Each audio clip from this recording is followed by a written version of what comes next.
কেমন আছো সবাই? আশা করি সবাই খুব ভালো আছো, সুস্থ আছো, আর আমিও খুব ভালো আছি। এখন প্রায় 11টা মতো বাজে। আমি যাচ্ছি ছাদের উপরে, কারণ মা আজকে সকালবেলায় অনেক জামা কাপড় কেচেছে। তো আমাকে বললো তুই একটু উপরে যা, গিয়ে যে জামা কাপড়গুলো শুকিয়েছে ওগুলো তুলে নিয়ে আয়, আর যেগুলো একটু ভেজা আছে সেগুলো একটু উল্টে দিয়ে আসিস। তো আমি সেই মতো চলে গেলাম ছাদে, আর ছাদে গিয়ে দেখছি দেখো কি হাওয়া হচ্ছে। আমি তো ভাবছি যে এত হাওয়া হচ্ছে, ভাগ্যিস কোনো জামা কাপড় মানে নিচে পড়ে যায়নি, সেটাই আমি ভাবছি। আর জামা কাপড়গুলো আমি উল্টে পাল্টে দিচ্ছি। আর কিছু যেমন জামা কাপড় এই বিছানা চাদরগুলো এগুলো তো একটু পাতলা হয়, এগুলো দেখলাম প্রায় শুকিয়েই এসেছে। তো আমি ভাবলাম এগুলো তুলে নিয়ে নিচে যাই। এখানে ভাইয়ের জামাগুলো একটু উল্টে পাল্টে দিলাম।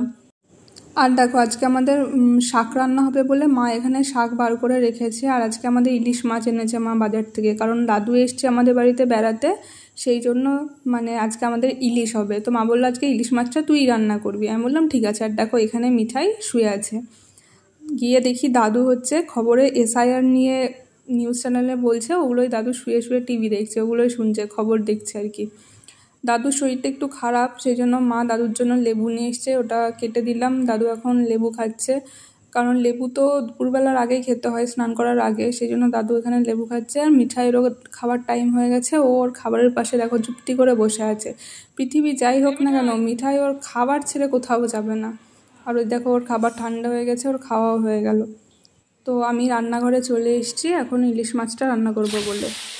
আমি যেহেতু ইলিশ মাছের সর্ষে পোস্ত করব, সেই জন্য মাছ না ভাজলেও হতো, কিন্তু দাদু যেহেতু একদম কাঁচা মাছের গন্ধ একটা কাঁচা কাঁচা থাকে না, ওই গন্ধটা দাদু ঠিক মানে বয়স্ক মানুষ তো পছন্দ করে না, সেই জন্য আমি হালকা একটু ভেজেছিলাম, জাস্ট সামান্য একটু ভেজেছিলাম। এরপরে আমি তেলের মধ্যে কালো জিরে ফোড়ন দিলাম, কাঁচা লঙ্কা দিলাম। তারপরে ওদিকে মা হচ্ছে পোস্ত আর সর্ষে আর কাঁচা লঙ্কায় তিনটে আমাকে বেটে দিচ্ছিল। তো আমি সেই পেস্টটাকেও এর মধ্যে দিয়ে দিলাম, অ্যাড করে দিলাম। তারপরে হালকা ফুটলো, একটু জল দিলাম। তারপরে লবণ হলুদ পরিমাণ মতো যেগুলো লাগে সেগুলো দিলাম, দিয়ে একটু ঢাকা দিয়ে দিয়েছিলাম, ফুটতে দিয়েছিলাম। তারপরে ফোটা হয়ে গেল, মাছগুলো দিলাম, আর দেখো এরকম দেখতে হয়েছিল।